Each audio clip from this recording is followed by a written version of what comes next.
Secretary Michelle Branham wanted to be with us today, but she actually had, unfortunately, another event she had to go to. So we're going to show a video from Secretary Branham. She just wanted to say hello to all of you. Hi everyone, Michelle Branham, Secretary for the Florida Department of Elder Affairs, and I wish I could be with you all today. I know you're doing great work and you're hearing from some wonderful people like Cari, Eyre, our Dementia Director. So you're with Charlotte, you're with Cari, you're with wonderful people learning so much. I am with Pierogi because today we launched Operation Senior Shield, so I'm going to let him tell you a little bit about that. Yeah, our goal here is to empower seniors in the state of Florida to protect themselves from internet criminals and tricksters, and we're going to fight back against scammers to make sure that our seniors are empowered to protect themselves and make sure that they keep their hard-earned money in their bank accounts and they're not losing their entire life savings. So we're excited to be here. And you'll hear more about that from Cari, Eyre. So enjoy the program. Wish I could be with you all. Thank you very much. I'd also like to now introduce Statewide Dementia Director Cari Eyre, who's with the Florida Department of Elder Affairs as well. She's over there. I want to say a few words. It's in your program book, but I've had the honor of working with Cari for the last few years, and she does an amazing job. She is totally committed to what she does and in making a difference in the lives of caregivers and individuals with dementia. She is the statewide dementia director for the Florida Department of Elder Affairs. Her role includes working with the Alzheimer's Disease Advisory Committee, Florida's 17 state-mandated memory disorder clinics, and Florida Brain Bank, the Alzheimer's Disease Initiative, the 16 dementia care and cure initiatives around the state of Florida, and the Florida Alzheimer's Center of Excellence. Cari has worked with individuals with dementia and family caregivers for nearly 20 years in direct care, healthcare systems, community health, and program development. She completed undergraduate work at California State Polytechnic University and earned a Master of Education in Advanced Teaching and Learning with a concentration in public health from the University of North Florida. Cari later completed a postgraduate professional certificate in geriatric care at the University of Florida. She has lived and worked in Northeast Florida since 2008, and we're glad to have her here down south.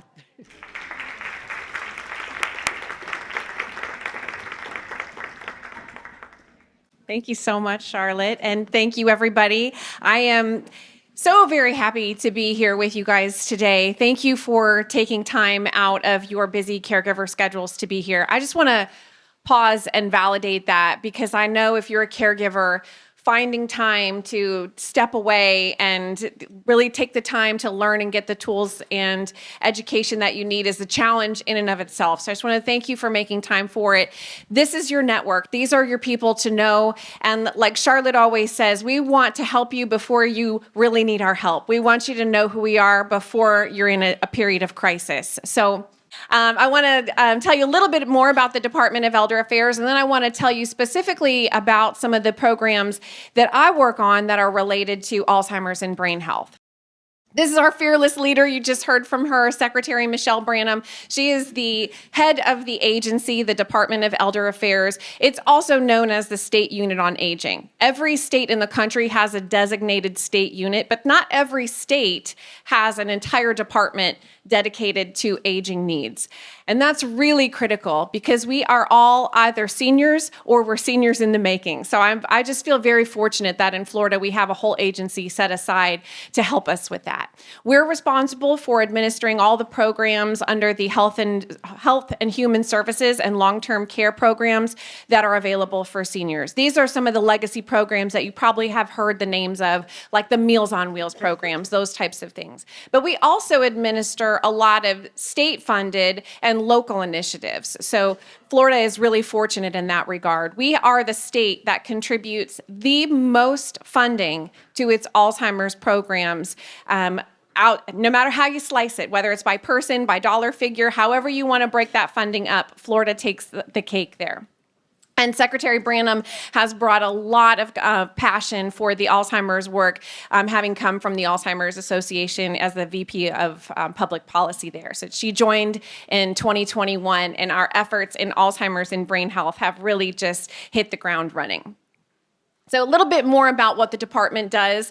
If you're here today, you're already sort of connected to the Department of Elder Affairs because we work very closely with the Area Agency on Aging. So you probably know a little bit about what these services are, but it's a broad umbrella. You may have connected through just one or two types of services. So I want to let you know that there is a whole host of support programs that these departments run. We have nutrition, caregiver support, we have in-home services, transportation, access to emergency shelters, social and recreational engagement. We offer legal assistance. I know you heard from the awesome legal team before, and all types of health and wellness programs. So you may not even know what services you need, but just to get connected to your local AAA is the excellent place to begin.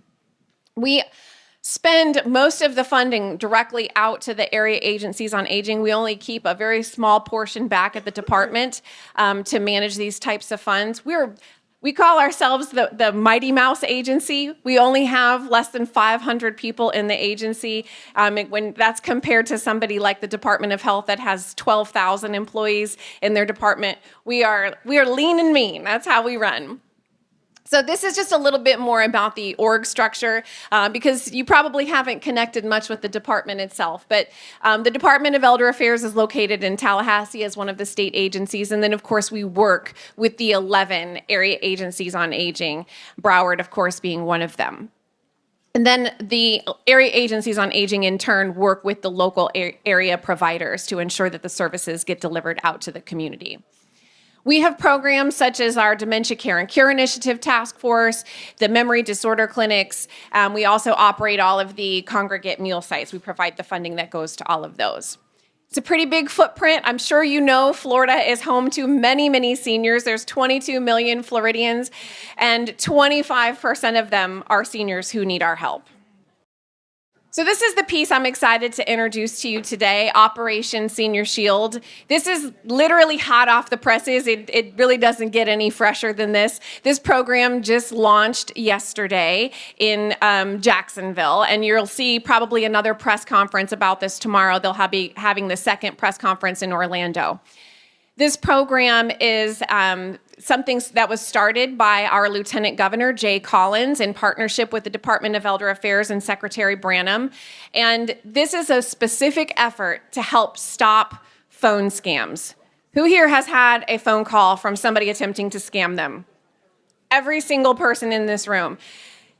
And I know that probably many of you, somebody in your family has actually been the victim of phone scammers themselves. I won't ask you to raise your hand because I know that's a touchy subject. But this is so prevalent around us, and I'm very grateful to our state leadership for wanting to dig in and figure out how we can get these scammers off all of our backs. So I'm going to show you a little video now that talks about this new initiative. Floridians are being attacked daily. Scammers are targeting everyone, most especially our seniors.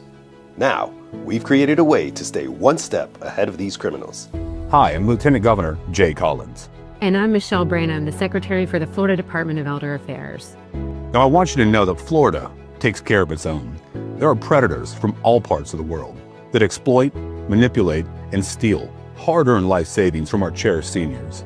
As a retired Army Green Beret, the mission has always been the same: to protect and defend. That is why I've commissioned a highly specialized strike team of cyber and communications experts to identify and eliminate threats posed by hackers and cyber criminals. I've talked to so many families that are devastated because they've lost everything, or they're afraid to share what happened because they're embarrassed or ashamed that they've been scammed. We want our cherished seniors in Florida to feel confident that not only are we protecting them from scamming predators, but teaching all Floridians how to secure their assets from criminals. Whether you're a senior or a caregiver or a loved one, knowledge is power. My new program, Operation Senior Shield, is both an educational and awareness campaign and a mission to bring criminal scammers to justice. Today, you can sign up to receive the latest scam alerts and stay informed and protected. We have created a website to also provide tips, strategies, and resources to keep you one step ahead of the scammers. You can also volunteer to help. Now remember, stay alert, stay informed, and stay secure.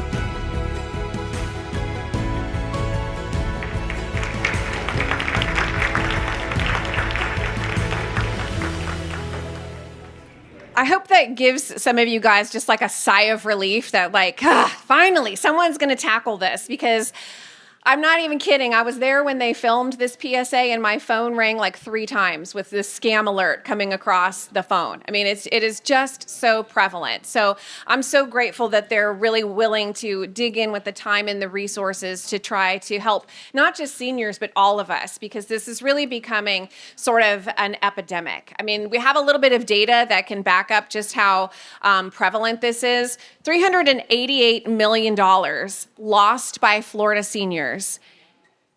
Yeah, I mean, and I personally receive phone calls from families at least once a week. Somebody gets my phone number and tells me about they don't know how to get this money back. What can we do? Somebody called their loved one and now we're $3,000, $5,000 or more dollars in the hole. And it's very difficult to unwind that. This data comes from 2024. But we've seen that this is increasing. 40% in the last 5 years, that these scammers are finding more and more sophisticated ways to infiltrate our networks, get into our phones. I'm sure you've seen the ones where they can mimic phone numbers so that it looks familiar. It really is becoming very prevalent. And nationwide, $5 billion lost to these specific types of scams. Don't answer it, it's a scammer. I'm just kidding. So we've seen that this is actually even bigger than what the numbers are showing us. Only 1 in 5 people are actually reporting this because of the shame that they feel associated with these types of criminal activity. I actually know a family where the family member actually committed suicide because of the shame associated with having lost all of their family's holdings. So the scope is truly very great. And as we look at the broader economy, this becomes even more concerning because older adults who are the most vulnerable to this type of scam actually control most of the wealth in our country. So we need to be very on the alert for these types of things.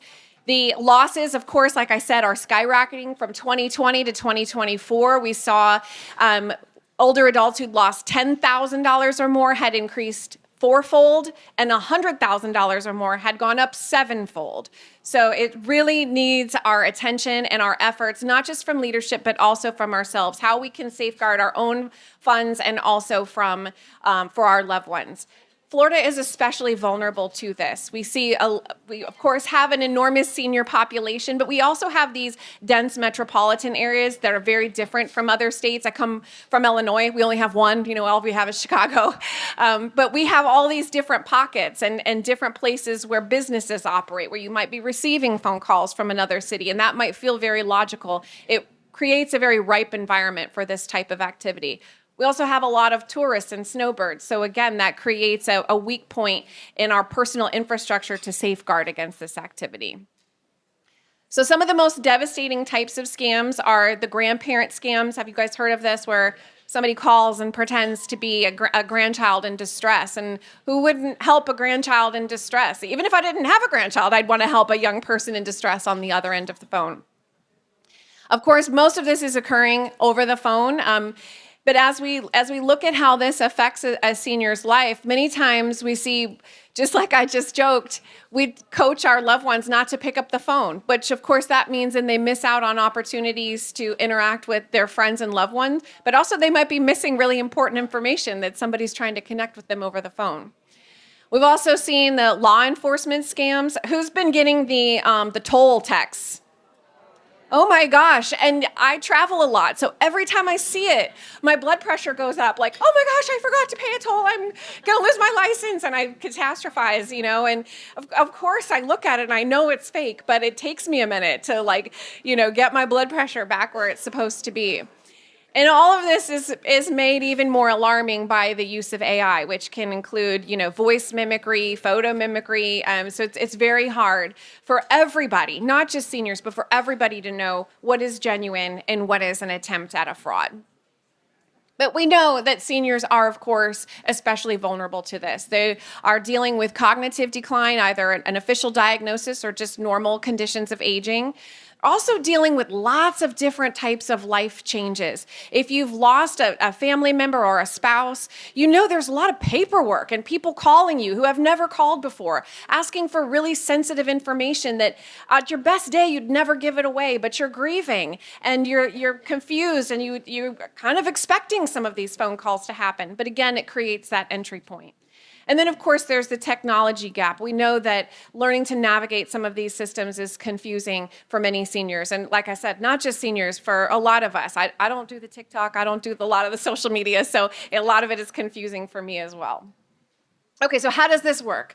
What are we trying to do here with Operation Senior Shield? Well, we want to get folks signed up from a trusted source so they can put this phone number in their phone and know that something is validated when information is coming out to them. So you can sign up. I'm going to give you a sign up link in just a moment. And so you get registered with this trusted source. And it's going to send timely updates to anybody registered in this system about what are some of the most common scams that are kind of attacking us all that are going on at the moment, kind of putting you on the alert for what are the new trends in scamming, which is not a sentence I ever thought I would have to say. But it's also going to give some little sort of snackable pieces of information about what to look for, how to look at an email address and decide like, oh, that's not a valid email. Look, this isn't coming from a verified source that I can recognize it. So we're going to give those in just little kind of little bits. So it's nothing too overwhelming. And then we'll also recruit volunteers who will help to report back when new forms of scamming are coming out at all of us. Obviously, we're not cyber experts, so we're getting help from the people who are. We're working very closely with the FSU Center for Criminology and Public Policy Research to help us stay on the high alert here. We're also working with ethical scammers who know how to infiltrate these types of systems and not just safeguard ourselves, but hopefully go after some of these people and take them out of operation. I know that first video that they showed was a little bit hard to hear, but the gentleman who was standing with Secretary Branham, his name is Pierogi. As you can imagine, that's not his real name, but that's his code name. He's an ethical scammer, and he actually goes and takes down these call centers that are coming after us all, and he has taken them down and taken them completely out of operation. So there's a new field of ethical scammers who are helping us to stay protected. And so we'll continue working with Pierogi and other folks like him who have that type of expertise to help safeguard. So here's how you sign up. You can call, you can go directly to the website, or you can just use this QR code here. I'm going to pause for just a second to give everybody a chance to do that if they'd like to. And we'll make sure that, like I said, this is going to be going out in all the socials. So if you want to have time to sign up, this is a great way to get the information that we can all use to safeguard ourselves. Okay, so now I'm going to shift a little bit and talk about a completely different topic, which is my area of passion and where I have spent the last 20 or so years of my life in working with Alzheimer's and brain health. We have really, like I said, grown in leaps and bounds at the Department of Elder Affairs and the programs and services that we offer that are specifically intended to not only get into the science and the research and the diagnostics and all of that piece of it, but also to support family caregivers who are in this today. You probably know that Florida is especially prevalent with this. Florida has the second highest prevalence for Alzheimer's disease in the country. And actually, Miami-Dade is the county across the nation in first place and that's not a first place you want to win, but unfortunately, we are in first place there for highest prevalence across the country. Some of the challenges in having such a high prevalence is not only the immediate demand in care that we are facing in trying to support folks who are on this journey right now, but also to build a workforce that can respond to this increasing demand. How many of you have tried, you've had a waiting list, or the person that has told you they're understaffed and they don't have enough folks to help get you the care and support that you need? This is a common theme that we're very challenged with at the moment in Alzheimer's and really all of senior care. We really need to improve by almost 25% of geriatricians. We need to increase the number of geriatricians across the state of Florida. And it goes all the way from neurologists and geriatricians all the way across to the direct care workers, who are the folks who spend most of the day interacting with our loved ones. So this is a particular challenge that the department is interested in trying to solve. We work very closely with Florida State University on the Geriatric Workforce Enhancement Grant, and looking at all different types of ways we can help to incentivize this field, and also to help young people see the value in going into this type of work and see the reward that comes in supporting seniors and their caregivers. This is something that the department has been at for a long time. The Department of Elder Affairs is about 30 years old, but the work really began in the 60s when they passed the Older Americans Act. And it's interesting when I meet my colleagues in other states, I'll tell them about some of the new initiatives that we're working on. They'll tell me about their new initiatives, and I think, oh, I should have started there, but I didn't think to start there because Florida's maybe been doing that for 15 or 20 years. We really have been laying the groundwork in Florida for quite some time. So we really began the work with the Alzheimer's Disease Initiative, which is a state-funded program that helps provide the care and support that comes to family caregivers in their home. And the work has really continued. I won't read out all the pieces on this timeline here, but I do want to point out, if you look just generally at this roadmap, you can see that, the very end of this roadmap, you can see there's a milestone hitting almost every couple of years. We've launched a new program. We launched DCCI back in 2015. We joined the Florida Alzheimer's Center of Excellence was launched in 2022, which I'm going to tell you a little bit more about. But all of these projects have been coming out year after year with more ways to support family caregivers. So I think you are hearing today, I know at least Antoinette is here, so you're going to hear a little bit about the memory disorder clinics, but it's actually a pretty big network. We have 17 clinics across the state that the state helps to fund and support through our work.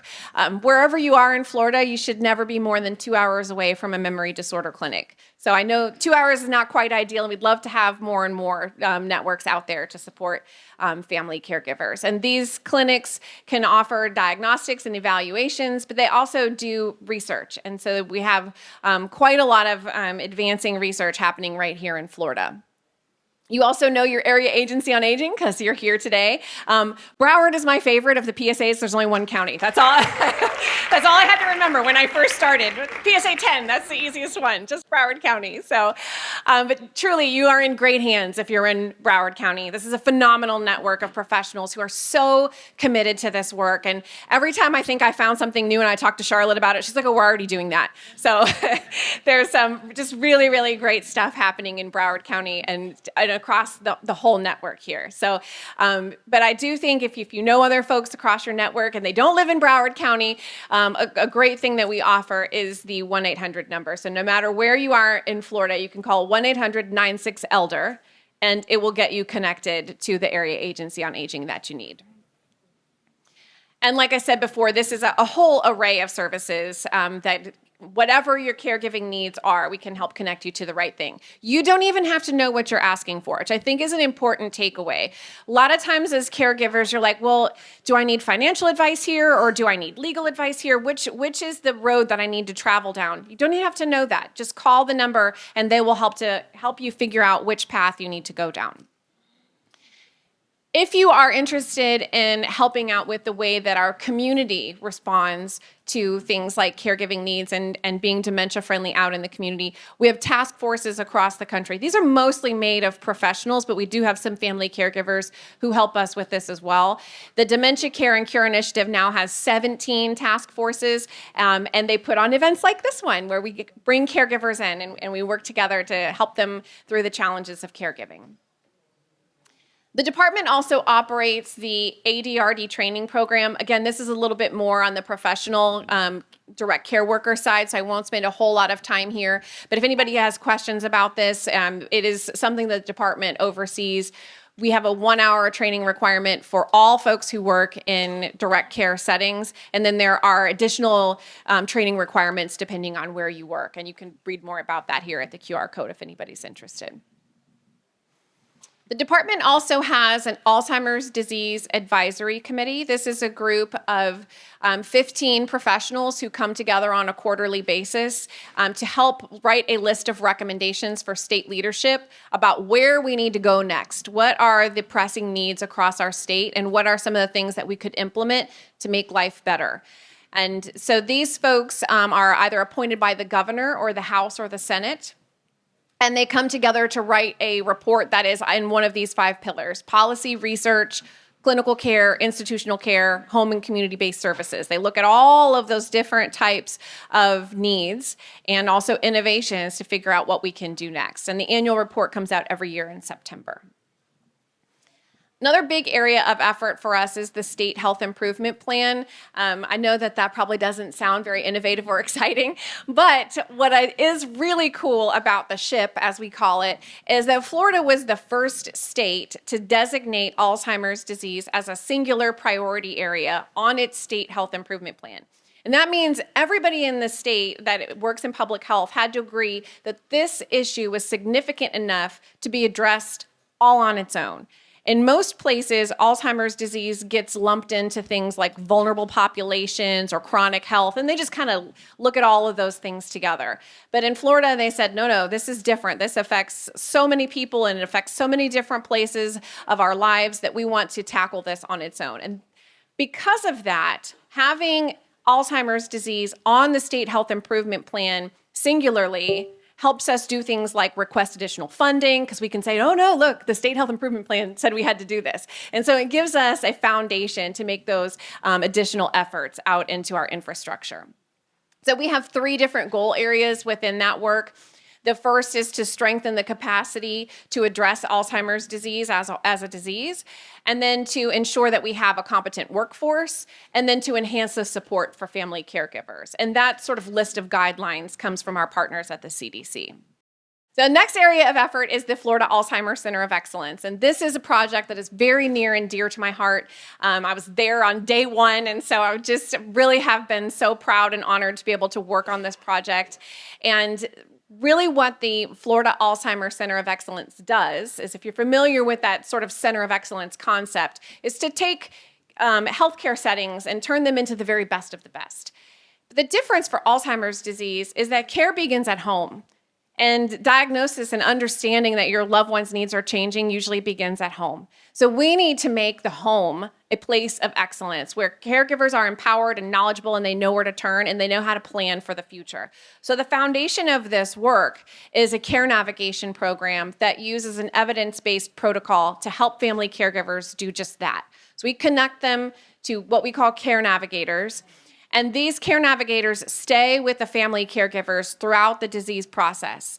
They are paired together, and we help them form that trusted relationship so that when a caregiver needs something new or something is changing, they don't have to call a stranger and then retell the story about what's going on with their loved one, because that's always a hurdle for family caregivers, and in fact often stands in the way of them accessing care because they just don't want to go into the whole thing all over again. So by having that trusted person who knows where to go and what resources to draw from, and also what do we need to plan for this person's stage of the journey, is incredibly valuable. And I won't go through all of these details here, so I know we're a little bit pressed for time, but we're finding more and more about the value of care navigation, not just in the personal value, in the way that a family caregiver appreciates the service, but also in the financial value that is coupled along with this type of support. So in phase 2 and 3, we're going to move into professional care settings, but I want to share a little bit more about the takeaway from our care navigation program. This is year 1, actually started in Broward. I told you it's a special place. So this project began, and the year 1 participants found that there was a reduced number of falls by 75%, and hospitalizations were reduced by 68%. It's really incredible. If you're a family caregiver, you know how stressful it is when your loved one has had a fall. You don't know if you need to take them to the emergency room. You don't know if they're sick enough to go to the emergency room. So by having this program in place, we're able to really prevent a lot of that. And it actually gets even better. So the year 2 data, bizarrely, this is sort of counterintuitive, I think, found that the falls were reduced by 86% and hospitalizations were reduced by 81%. So the longer they stayed in the program, the better the outcomes became. And of course, like I said, there's a tremendous cost savings associated with this.